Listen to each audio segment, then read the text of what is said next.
Edgar Allan Poe. Primera parte. Provengo de una estirpe que se ha distinguido por el vigor de su fantasía y el ardor de su pasión. Los hombres me han llamado loco,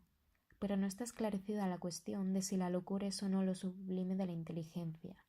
de si buena parte de lo que es glorioso, todo lo que es profundo, no surge de una dolencia del pensamiento, de unos modos del espíritu exaltado a expensas del intelecto general. Los que sueñan de día tienen conocimiento de muchas cosas que escapan a los que sueñan únicamente de noche. En sus grises visiones captan vislumbres de la eternidad y se estremecen al despertarse, viendo que han estado al borde del gran secreto. A retazos aprenden algo de la sabiduría del bien, y más aún de la del mal. Penetran, no obstante, sin timón ni brújula, en el vasto océano de la luz inefable, y de nuevo, como los aventureros del geógrafo Nubio, Agresi sunt mare tenebrarum, quid in eo esset exploratore, lo que quiere decir, se aventuraron a un mar de oscuridad para explorar qué podía contener. Digamos entonces que estoy loco. Reconozco al menos que hay dos condiciones distintas en mi existencia espiritual. La condición de razón lúcida, sin discusión, perteneciente al recuerdo de los sucesos que han formado la primera época de mi vida, y una condición de sombra y de duda,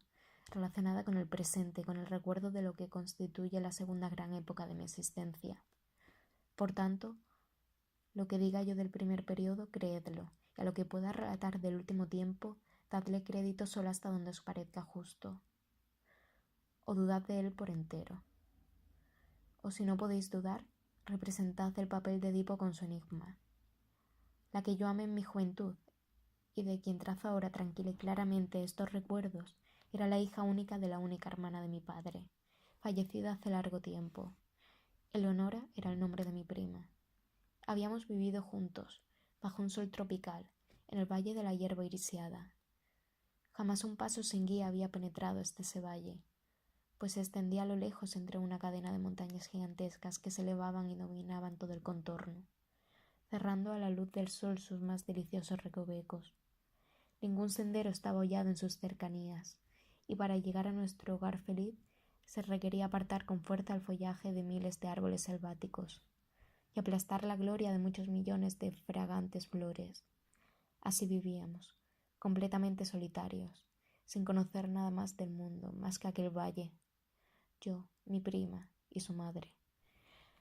Desde las regiones oscuras al otro lado de las montañas, situadas en el extremo superior de nuestro cercado dominio, serpenteaba un estrecho y profundo río, más brillante que todo, excepto los ojos de Leonora, y retorciéndose aquí y allá en numerosos meandros, se escapaba al fin por un desfiladero tenebroso, a través de las montañas aún más oscuras que aquellas de donde había salido. Lo llamábamos el río del silencio, pues parecía poseer una influencia apaciguadora en su curso. Ningún murmullo se elevaba de su lecho,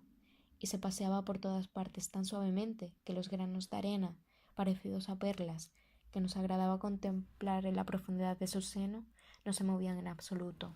sino que reposaban en una dicha inmóvil, cada cual en su antiguo sitio primitivo y refulgiendo con un brillo eterno. La orilla del río y de muchos riachuelos deslumbradores que por diferentes caminos se deslizaban hacia su lecho, todo el espacio que se extendía desde la orilla hasta el fondo de Quijos a través de las profundidades transparentes, todas esas partes, digo, así como toda la superficie del valle, hasta las montañas que lo rodeaban, estaban tapizadas de una hierba verde, tierna, densa, corta, perfectamente igual y perfumada de vainilla, pero también estrellada en toda su extensión de ranúnculos amarillos, de margaritas blancas, de violetas purpúreas, de asfódelos, de un rojo rubí que su maravillosa belleza hablaba a nuestros corazones, con acentos refulgentes de amor y de la gloria de Dios. Y luego, aquí y allá, entre aquellas hierbas brotaban en macizos, como explosiones de sueños, árboles fantásticos, cuyos troncos grandes y delgados no se mantenían rectos, sino que se inclinaban graciosamente hacia la luz que visitaba a mediodía el centro del valle.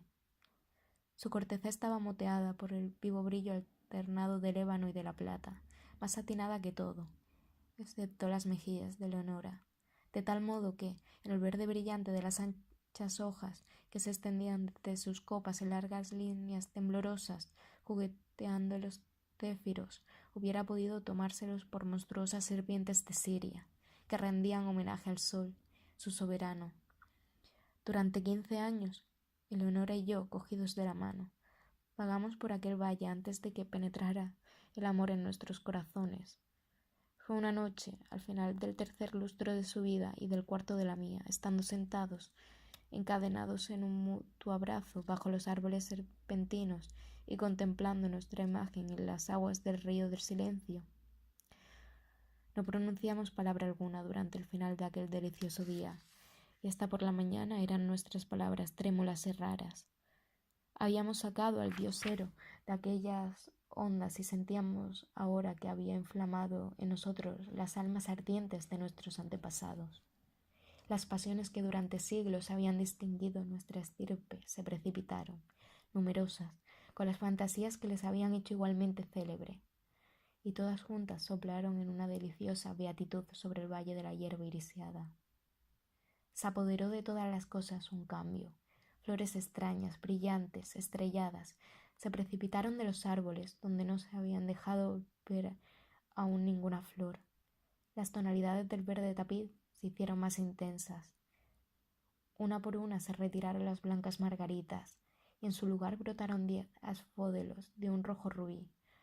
Y estalló por todas partes la vida en nuestros senderos, pues el largo flamenco, que no conocíamos todavía, con todos los alegres pájaros de colores ardientes, desplegó su plumaje rojo ante nosotros. Peces de plata y de oro poblaron el río, de cuyo seno salió poco a poco un murmullo que llegó a henchirse. Por último, en una melodía acusadora, más divina que la del arpa de Eolo, más dulce que todo, excepto la voz de Leonora. Y entonces una nube voluminosa que habíamos acechado largo tiempo en las regiones de Éspero emergió de ellas, chorreante toda de rojo y de oro, e instalándose apaciblemente encima de nosotros, descendió cada vez más baja, hasta que descansaron sus bordes sobre los picos de las montañas, transformando su oscuridad en magnificencia y encerrándonos como para la eternidad en una magnífica prisión de esplendor y de gloria. Tenía Leonora la belleza de los serafines, pues era una doncella sin artificio, inocente como la breve vida que había pasado entre las flores. Ninguna astucia encubría el fervor del amor que animaba su corazón, que escrutaba ella conmigo los más íntimos repliegues de éste, mientras vagábamos juntos por el valle de la hierba irisiada y hablábamos de los poderosos cambios que se habían manifestado recientemente. Por fin, habiéndome un día hablado,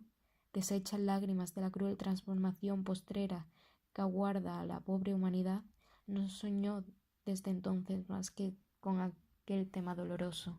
mezclándolo en todos nuestros coloquios, de igual modo que en las canciones del bardo de Etzirad se presentan las mismas imágenes obstinadamente en cada variación importante de la frase. Había ya visto que estaba el dedo de la muerte sobre su seno, y que como la efímera no había madurado perfectamente en belleza más que para morir. Pero para ella todos los terrores de la tumba estaban contenidos en un pensamiento único, que me reveló un día, al anochecer, a orillas del río del silencio. Le afligía pensar que después de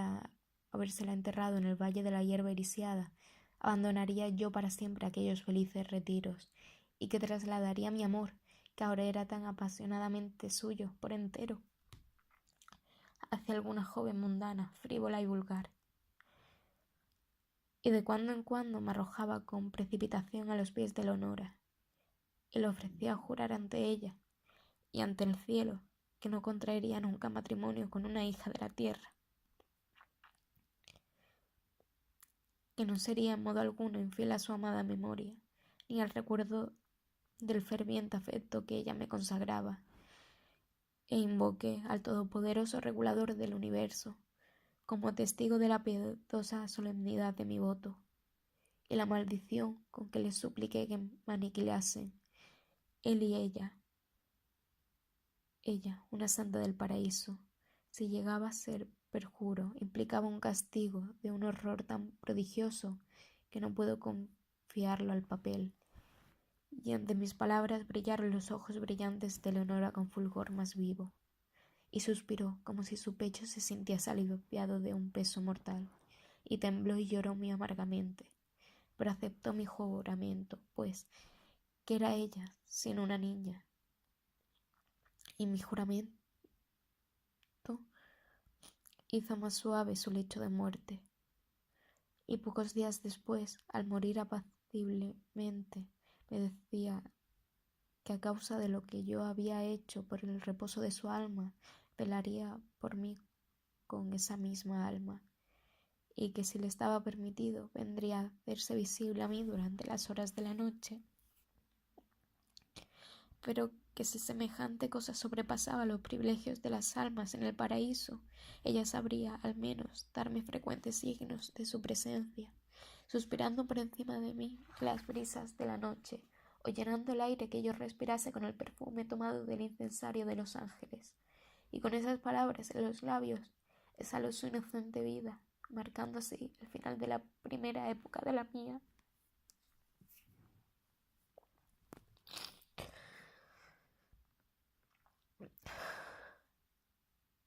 Hasta aquí he hablado fielmente, pero cuando pasó esta barrera formada en la ruta del tiempo por la muerte de mi bien amada y avanzó por el segundo periodo de mi existencia, siento que se adensa una nube sobre mi cerebro, y yo mismo pongo en duda la perfecta cordura de mi memoria. Pero dejadme continuar. Los años se arrastraron pesadamente uno por uno, y seguí habitando el valle de la hierba iriciada. Sin embargo, había tenido allí un segundo cambio en todas las cosas. Las flores estrelladas se hundieron en el tronco de los árboles y no reaparecieron más. Las tonalidades del verde tapiz se apagaron. Uno por uno fenecieron los asfódelos de un rojo rubí, y en su lugar brotaron por decenas las oscuras violetas, semejantes a pupilas que se convulsionaban dolorosamente, rebosantes siempre de lágrimas de rocío. Y se alejó de nuestros senderos la vida, pues el largo flamenco no desplegó ya su plumaje rojo ante nosotros, sino que levantó el vuelo tristemente del valle hacia las montañas, con todos los alegres pájaros de colores ardientes que habían acompañado su llegada, y los peces de plata y de oro huyeron nadando por el desfiladero hacia el extremo inferior de nuestro dominio, y no volvieron a embellecer nunca más el delicioso río. Y aquella música acariciadora, que era más dulce que el arpa de olo, y que todo, excepto la voz de Leonora, murió poco a poco en murmullos que iban debilitándose insensiblemente, hasta que el arroyo recobró todo él la solemnidad de su silencio original. Y luego, al cabo, se elevó la voluminosa nube, y abandonando las crestas de las montañas a sus antiguas tinieblas, cayó de nuevo en las regiones de Éspero, y se llevó lejos del valle de la hierba iriciada el espectáculo infinito de su púrpura, de su magnificencia. Entretanto, Eleonora no había olvidado sus promesas, pues oía yo los sonidos del balanceo de los incensarios de los ángeles, y flotaban siempre, siempre por el valle bajaradas de un perfume sagrado, y en las horas de soledad, cuando mi corazón latía con pesadez, los vientos que bañaban mi frente llegaban hasta mí cargados de los quedos suspiros, y llenaban con frecuencia el aire nocturno rumores confusos. Y una vez, oh, una sola vez, fui despertado de mi sueño, comparable al sueño de la muerte, por la presión de unos labios inmateriales sobre los míos.